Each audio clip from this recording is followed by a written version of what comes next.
Hello everyone, welcome back to the channel. In today's video, I'm going to show you how you can unlock your LuxPro TX100E Thermostat in 2026. So before starting, you need to take a look at the thermostat screen. Now over here on this particular thermostat screen, there would be a padlock symbol. So if a padlock symbol is visible, it means that the keypad lockout feature is currently enabled. So in order to unlock it, the thermostat, you need to first of all make sure that the system mode switch is set to either heat or cool. Now you need to perform the following button sequence on the front panel.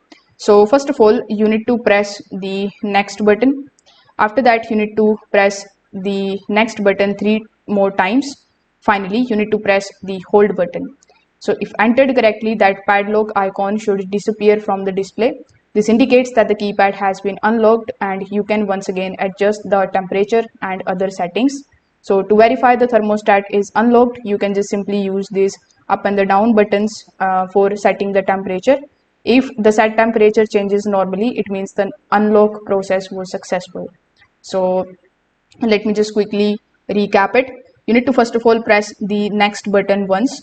Afterwards, you need to press the next button 3 times, and then you need to press the hold button. So if this video helped you out, make sure that you like this video and subscribe to the channel. Thanks for watching.